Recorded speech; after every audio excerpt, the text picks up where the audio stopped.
Hey, what's going on, guys? So today, this is me and Tristan's dive at Greers Ferry Lake in Arkansas.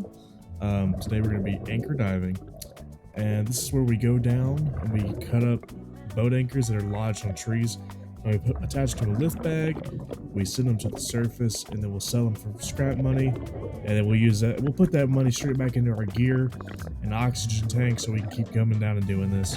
So stick around to the end. Maybe you'll see something cool. Appreciate you, and let's get to it.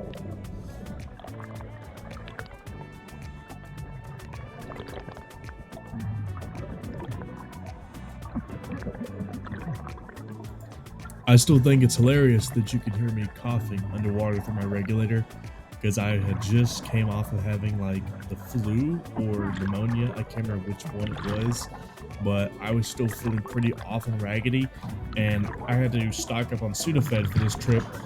But it's just amazing that you can still hear me coughing underwater. All right, so now what you're looking at is me and Tristan have gone down to try and find a tree that has a lot of anchors on it. And as you're about to watch, I'm about to be an idiot and cut the line to our buoy that we had already dove down in place so we could refill our air and come down to get these anchors off this tree.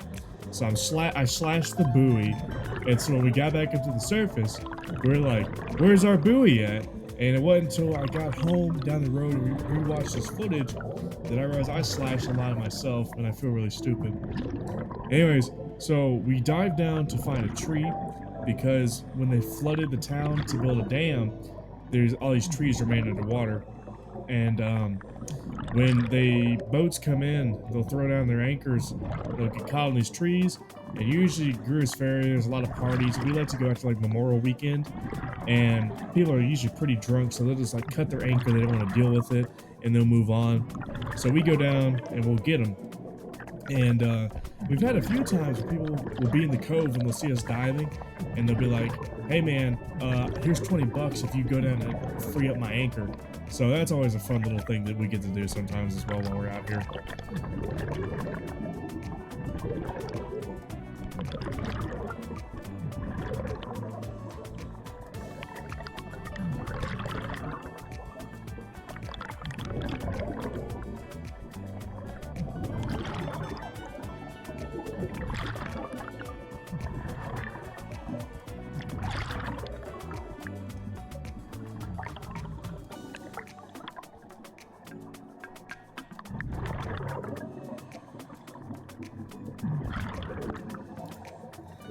So you're watching me struggle with cutting these ropes because they've been underwater, getting waterlogged for Lord knows how long.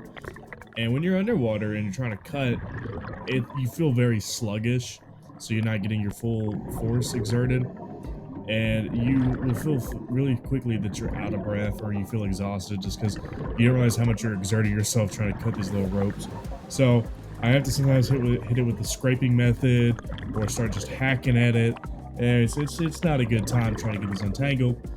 And then, like, just looking at the tangled mess that some of these logs create, you just want to give up. Like, you don't even want to try to solve this mystery of how it got tangled like this. Okay, so what you're hearing now, that like ticking noise, because of how low the visibility was, you couldn't really see more than about 3 inches in front of your face. And we're operating at about 40 feet here. When you get to 60 feet, which is like the lowest that part of the lake would go where we're at, you couldn't get an inch in front of you. So me and Tristan, we came up with this little system where we take our dive knives and we'll like clack them on our tanks to make that pinging noise so we could like echolocate each other. So we had this in place, and we also attach glow sticks to our tanks, as well as using high-vis like fins and masks to try and help. But in the end, we found that the tank pinging was the most effective, because Tristan brought a flashlight, but he quickly found out he forgot to charge it. And so the second time we went out, he had it charged, and the light didn't really make a difference because it was so murky. It just kind of made the murky bright, like you couldn't see through it.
Okay, so next you're gonna see Tristan bring out the lift bag, which is kind of like just a big balloon that you inflate with your reserve hose, and it carries about, I want to say 50 to 75 pounds of lift capacity to the surface. So we brought these little Harbor Freight hooks, and we clipped them to the anchor, and we clipped to the lift bag, and we kind of like daisy chained it down, just anchors. And so then you're gonna see Tristan motion for me to keep cutting because of how tangled it is on this, and I gotta try to free it up. So he's doing that little side to side motion trying to tell me to cut it.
So as you can see, we finally got the lift bag free, and Tristan inflated it with the rest of his air, and it shoots up like a bottle rocket. Now, if my jaw had been over that and that anchor had hit me on the way up, oh, my ass would have been knocked out. So you gotta watch out for where it's going when you inflate it to make sure it don't knock you upside the head, because it'll leave a hurt on you.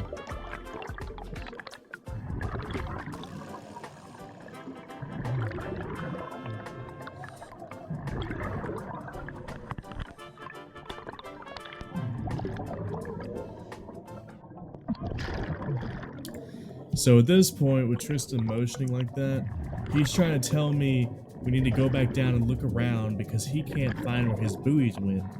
Little does he know, I accidentally cut it. So we go back down for a second to try to find his buoy. Alas, we don't find it. Yeah.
So here's Tristan showing me that the line was cut. Now, I think at this point of the dive, he knows I'm the culprit, but I still don't realize it because I thought I just cut a normal anchor line. So I think he's catching on to what I accidentally did. So now we will start our safety stop to make sure we decompress within the right limits. And then after this 3-minute safety stop, we will continue our final ascent to call this the last dive of the day. So we did 3 dives in total, and as you're seeing now, here's a picture of all the anchors we recovered this day within our 3 dive limit. And this came out to about 120 bucks we made that day. So me and Tristan split it 60 bucks each. So I'd say that's a pretty good day over and all. Thank you for joining us today on our nice journey in Greers Ferry Lake, Arkansas.